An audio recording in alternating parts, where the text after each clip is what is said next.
So you want to start performing gigs and getting out on the local music scene and potentially becoming a professional musician. Well, my name is Simon Briley. I'm a professional musician and producer here in Airlie Beach, Australia, and I'm going to give you some tips that might help you along in this journey. So sit back, relax, and thanks for joining. Okay, so you've got your instrument, you've got a few songs down. Now, what is the next move? So every music scene is likely to have access to open mic nights, busking sessions, and whether this is in cities or small town pubs, everywhere often has one of these things. So the first thing I would do is I would research in your local area via Facebook or Instagram, even walking into pubs and asking about them. And if you're going to take the busking route, go down and find out about busking licenses if required. Not many places need them, but some places definitely do. So check with your local area council about busking licenses. And then I would head to these events. So grab your guitar, grab your drumsticks, your violin, your cello, whatever it is, your singing voice, and go and enter into your local music scene's busking events or into the open mic scene. Now this is a great place to start because this is where you're going to come into you're going to interact with people who are in the scene already, who are also passionate about playing, and they are going to in turn give you the advice that you need to find the pubs that are offering more live music or where else you can go and play. So this instantly starts to exponentiate your opportunities of playing in front of people. Now obviously in music there are multiple avenues to earn money. And this is something that you have to identify yourself how you want to do that. Obviously you can record music and release it, getting money through sales of that music or through streams, but likelihood is that you're going to want to be performing the music you have live, whether that's covers or original music. And the best way to do that is to head first off to your open mic scene and or busk. So that would be my first tip. So the next point I would say, so once you've come to your open mic, you may have been going for a few weeks, you may have been busking for a few weeks. Now this is going to put you into contact with other musicians, often which will give you a nice gauge of where you're sitting at, and maybe what you need to add to your sound in order to maybe level up your sound to become sounding professional. For example, when I first started, I would just play with a guitar and sing. And when I went to live music venues, I realised that often solo performers were either incorporating things like loopers into their systems, they were incorporating stomp boxes and different effects, sample pads, even some pre-recorded stuff for some artists. So this will enable you to work out what it is that you want. Let me say this right now, having a guitar and singing can be and is often my favourite way of being enough. So if you've got a stellar voice, you've got wicked guitar skills and stuff there, you might not need to add anything. You might find yourself being asked to instantly play with other people or sing with other people. And that leads on to the next point. Now once you've started going to these open mics, the opportunities to jam with other musicians is going to present itself. Take those opportunities. It will teach you how to communicate in a musical way with each other. B, it will tell you what sort of sound you're looking for.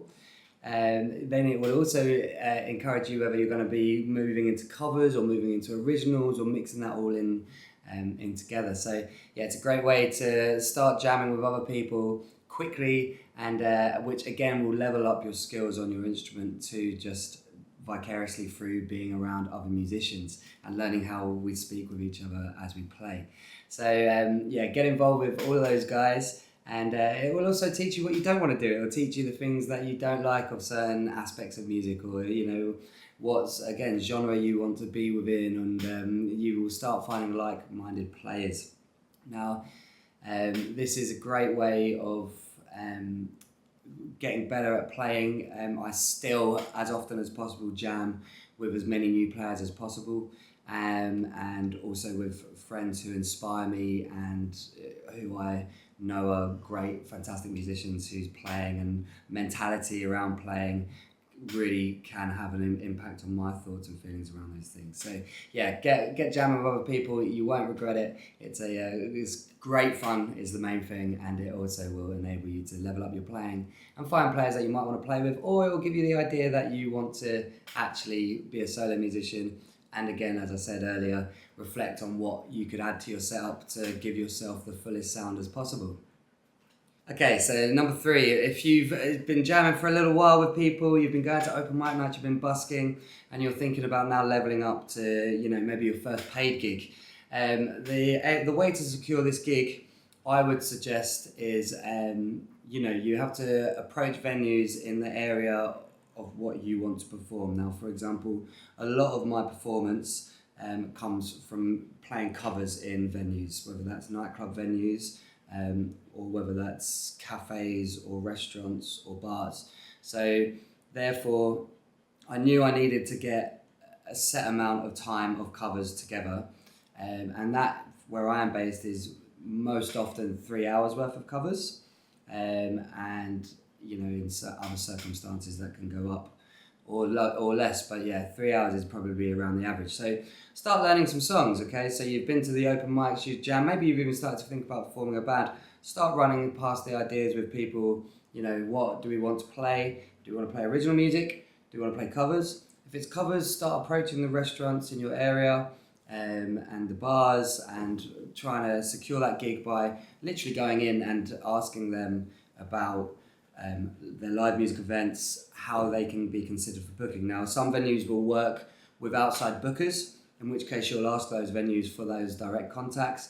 Get involved, message them, make sure that you've got a great EPK, that's an electronic press kit, so that's just a bit of a bio about yourself, what you play, a sample of lists of covers, any videos you have, online or to your socials, and your contact details, and make sure that's all together. And then once you've got that off to those agencies, then they will decide if you're a suit for the venue or if not. Now, I think here what I would take away is that, be consistent and be persistent.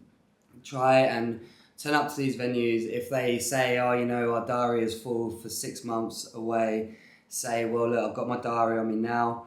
Can we maybe consider something in 6 months' time? Or here's my number. Please give me a call if anyone drops out. I'm in the local area. I'm ready to go. This is my press kit. This is what I play. I'm sure I'll be really, really great for your venue.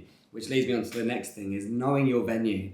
If you're going to play in a restaurant, which is a nice loungy cocktail bar, I wouldn't anticipate going in there, turning up to 11 and drawing all the focus away from people's conversations in the bar. Whereas if you're in a nightclub, I also wouldn't go in there and play soft backing jazz, because they're more likely to be wanting a dance party and to get people involved. So really know the venues you're going for, know the ideas you're playing, and that should be informing the covers that you're learning. A great way to do this is to ask people in pubs or ask other musos that you're playing at those open mic nights, what covers do they play? What goes down really well? If you're busking on the street, when do people tip? When do they not tip? Start doing some of that feedback that you'll get just naturally from playing.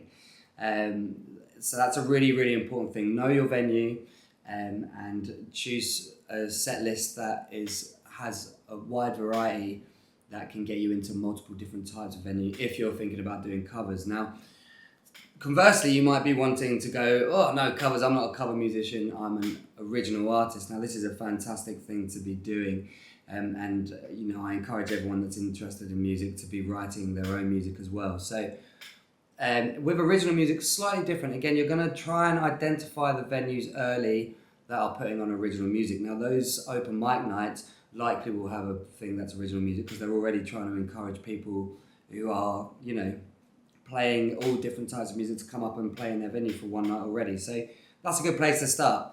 Now, if you're going to go and get an originals gig, again, you need to be identifying venues with bands and stages that have a similar sound to you. There's no point applying to support a metal band if you're playing jazz, and vice versa. And then if you identify that venue, again, you need to try and get an EPK together. if you can get any rough demos of what you're doing, whether you're solo or in a band, these do not have to be perfect quality. They just have to show you what you play. And again, a social media setup is very preferable. So, Instagram, Facebook, your own website, YouTube is always a good thing to start. So I'd again identify the venues, identify the nights in which they play bands which have your sound or are playing within your genre. Do that market research. It will really pay dividends, because there's nothing worse than turning up to a gig thinking you're playing with bands that sound like you, and then you are playing to a load of metalheads that do not like jazz music. So yeah, worth thinking about. But that's going to be the first port of call is that sort of thing. Now, building up your social media presence with that, if you are rehearsing for these gigs, getting those photos, getting little sound bites of what you're creating, just so you can show to people to secure that first gig. Okay, so moving on, you've secured the first gig. It might be your first paid gig as a covers artist. It might be your first gig as an original artist. Disclaimer, I usually would say that those two things are slightly different in the pay structure of things. If you're a covers artist, I would suggest that you research what the market value is for cover artists playing 3-hour sets in your area, so as to not to undercut the market. You want to become and seem as professional as anyone else who is playing on that scene at that moment. So make sure you're going in, not undercutting that market, not taking gigs away from people who are already playing in there, but complementing that area with your sound and with your professionalism. So you got the gig, which is fantastic, well done. The main thing is to then turn up and be prepared and be professional. Now, it's very, very easy to slip up on unprofessionalism when you're at gigs, because you are often in a venue which will supply you a drink if you want, maybe a drink or two. Maybe they'll give you unlimited drinks. And so it has to be you have to be very conscientious from step one that really the important part about being a professional musician is how you are off of stage, as much or if not more than how you are on stage. You cannot be the best musician but play more gigs than the best musician if you're turning up on time, with good gear, with a great attitude, saying, getting to know bar staff, understanding how you look, what you're wearing, and understanding what the venue is asking for in terms of what sort of music to play, how to encourage a crowd. Now, that doesn't necessarily need you to be the best musician ever, but it does need you to be thinking along those lines. So that's the first port of call. You turn up to the gig, you're on time. I'm always early, early set up, then you can sit down, have a think about what you're going to play, relax a little bit, and then you're going in with good gear. So again, research the area, okay? Research what are musicians playing. So when I first came to town, I was playing a rubbish Takamine guitar I bought from a second-hand store, and I played a few gigs with that, and God bless it, it did its thing. But then I got talking to the other musicians. I realised a lot of them were playing Matons or Cole Clarks, and so I invested in a Maton EM325, and I, for the last 8 years, have played that guitar, and it's just a fantastic piece of equipment with a really, really good pickup in it.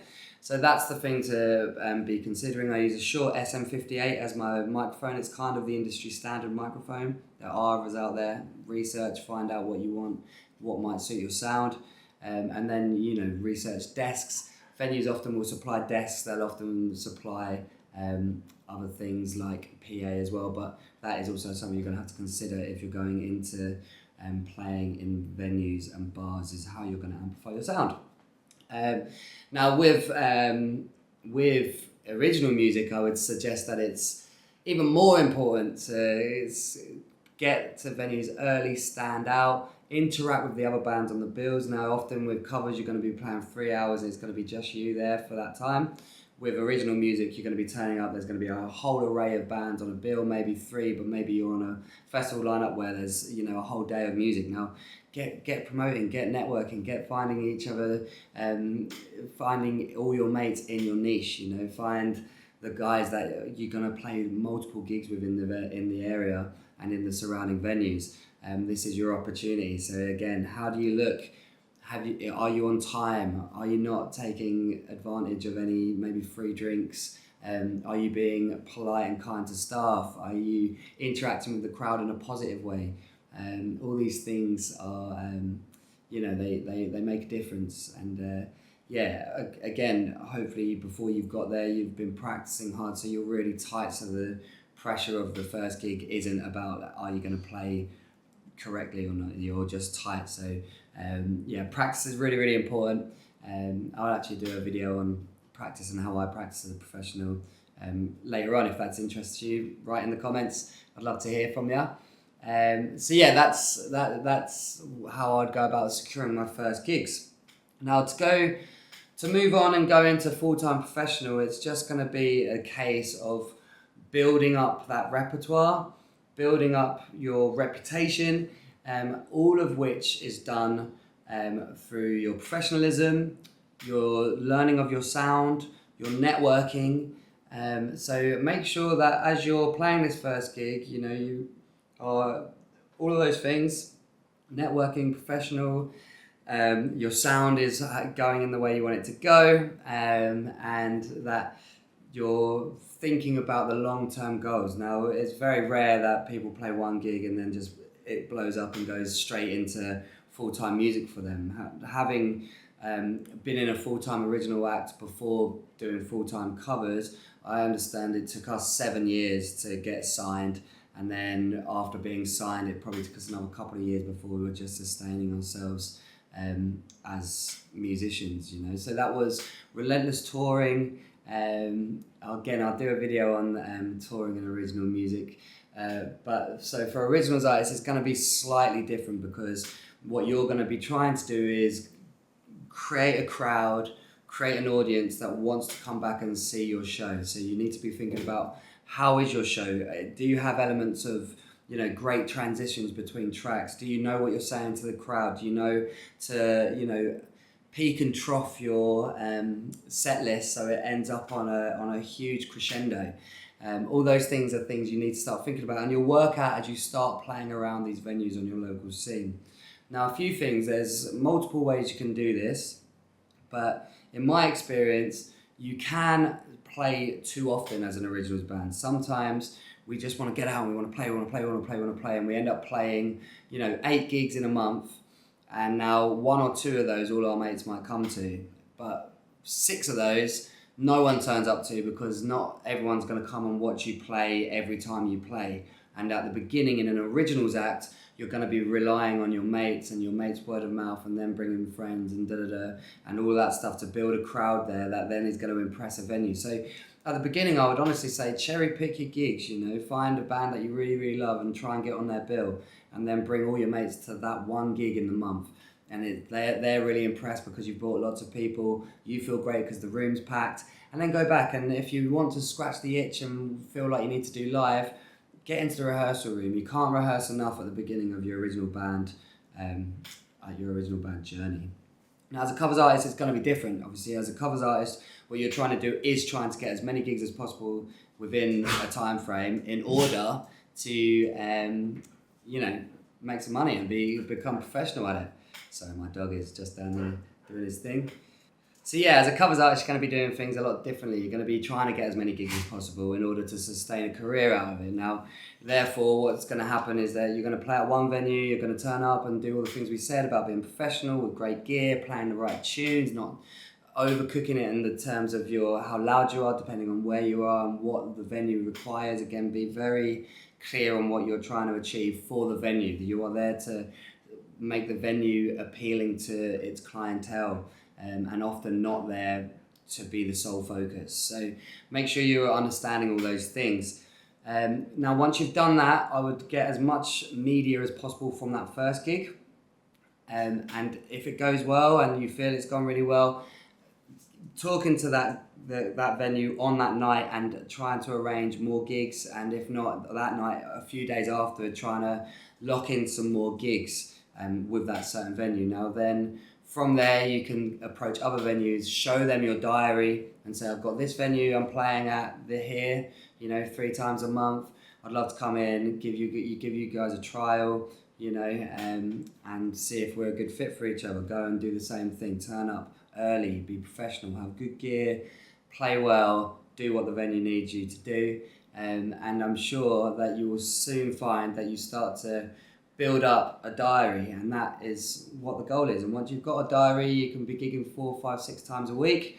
You'll be fully sustaining yourself as a musician, as a cover artist. Now, often there's a little bit of a juxtaposition between original artists and cover artists. Sometimes they think that that's a different thing. Now, I've gone down the route of just being just an original artist. It took me a long time to become professional, in which time I was doing many other jobs to sustain my music career.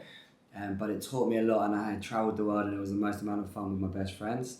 And now I sustain myself just through the covers artist. Now, that is a beautiful thing, because again, I get to travel the world doing it, but it also gives me a lot of time to write and produce music, and I produce music in the studio I have here in Airlie Beach. So again, that informs this one for me now, and I actually think if people sort of saw that symbiotic relationship between the two, they would maybe go further along the line of their music career, because you don't want to cut your nose off to spite your face in music, if that's a saying. I think that's a saying. But yeah, you don't want to cut your nose off to spite your face. You want to be as malleable as possible. If you play multiple instruments, go and play with other people. I play drums as well. I'm in an originals band here. I play in a few covers acts here as a drummer. So again, be malleable and really just get involved in that scene and start to build that diary up through being professional, with great equipment, with the keen eagerness to learn and get better at your craft, and then by getting into those venues, meeting those other musicians and doing those things. So if you need any more help or want to ask me any specific questions, write it in the comments or send me a message. It's great to hear from you guys always, and please, if you've enjoyed it, like and subscribe. But for now, good luck with your first gig. I really know that you can do it, and if you need any help, just reach out. Much love.